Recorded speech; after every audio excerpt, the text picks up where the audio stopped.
유튜브로 읽는 박정희 전기 10권 10월의 결단 자조, 자립, 자주.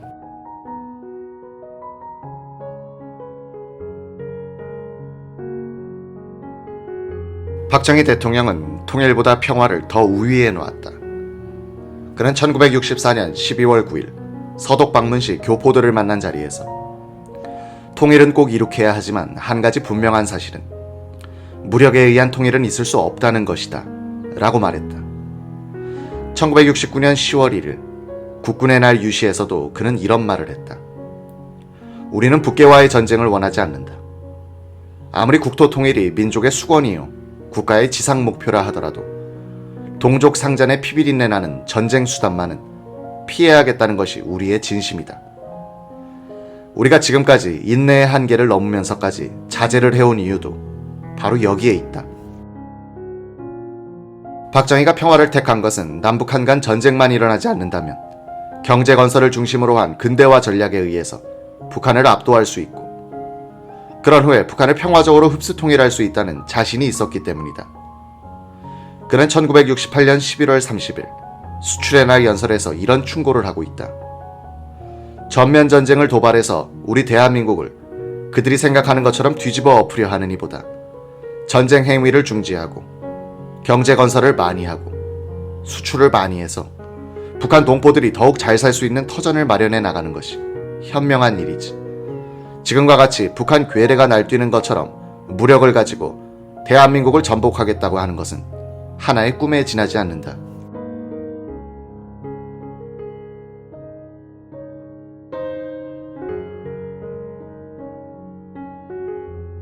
박정희의 아주 실용적인 통일론은 실사구시를 생활 철학으로 삼고 있었던 그에게는 아주 오래된 개념이었다. 예컨대 국가재건 최고회의 의장 시절이던 1962년 10월 8일 휴전 감시단의 체코 및 폴란드 장교들이 북한 지역에서 남한 지역을 방문했다는 보고를 받자 그는 이렇게 말했다. 김일성도 한번 다녀가면 좋지 않겠는가. 우리는 공산주의 때문에 사는 민족도 아니고 또 남의 나라 민주주의 흉내나 내자고 사는 민족도 아닌 것이므로 무슨 주인이 제돈이 하는 것보다도 민족이라는 실체가 더욱 중요한 것이다. 우리가 서로 만나서 흉금을 터놓고 이야기하면 남북이 아웅다웅할 필요가 있겠는가. 김일성이 온다면 그 신변은 철저히 보장할 용의가 있으며 이념의 꼭두각시가 되어 작두 위에서 춤추는 행위는 이제 그만둬야 한다. 박정희는 1970년 5월 23일 전국 대학생 대표들과의 면담에서 이런 말을 했다.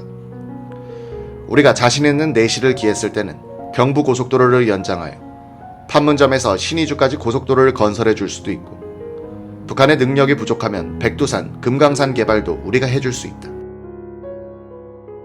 김대중 정부부터 추진하고 있는 대북 사업을 예언한 듯한 박정희의 비전은 그러나 김일성의 통일 전략을 직시한 바탕에서 이뤄진 것이기 때문에 북한 정권에 속지 않을까 하는 불안감을 해소할 수 있었다. 1971년 1월 11일 기자회견에서 박정희는 이렇게 말했다.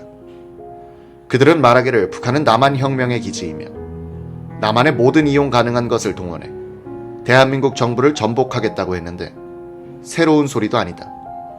그들은 소위 평화통일이라는 것을 흔히 잘 들고 나오지만 그들이 말하는 평화통일이라는 것에는 전제가 붙어있다. 그것이 무엇이냐 하면 대한민국 정부를 반드시 뒤집어 엎어야 되겠다. 그러고 난 뒤에 남한에 남아있는 좌익단체, 소위 공산당에 동조하는 세력들과 함께 통일에 대한 문제를 다루겠다는 뜻이다. 그 내용은 무력 적화통일한 말과 동의어다.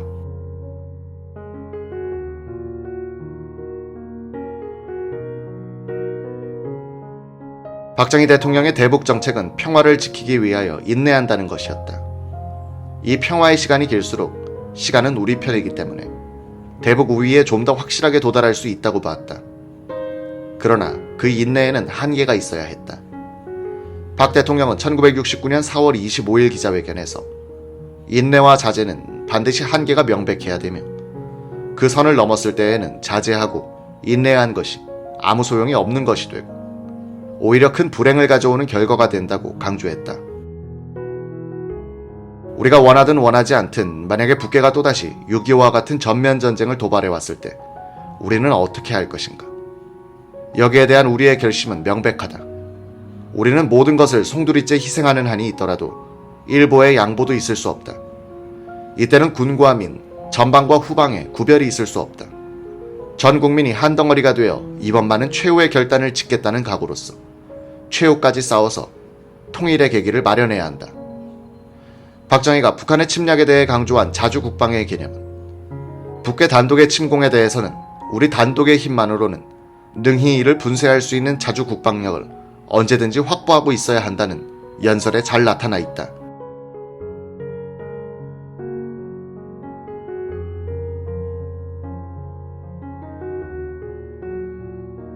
그는 자주국방 정신을 더 쉽게 설명한 적이 있었다.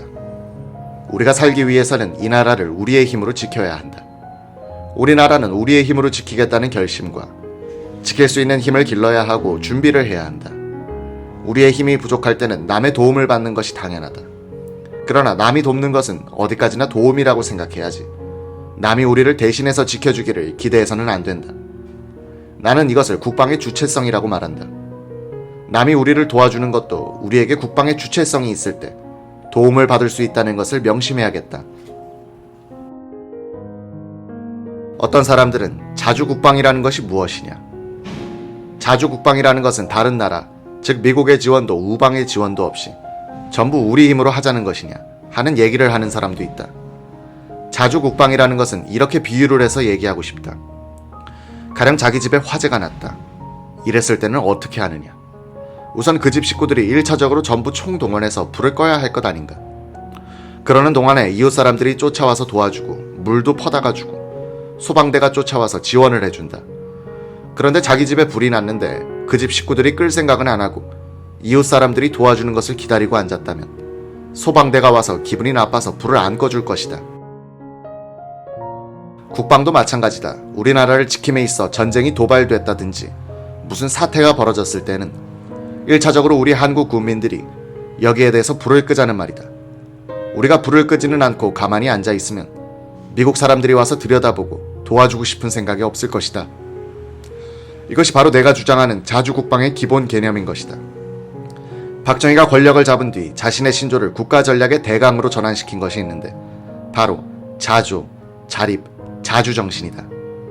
그는 지금 우리에게 절실히 요구되고 있는 것은 자주, 자립의 정신무장이며 자조, 갱생의 생활신조이다 라고 말한 적도 있다.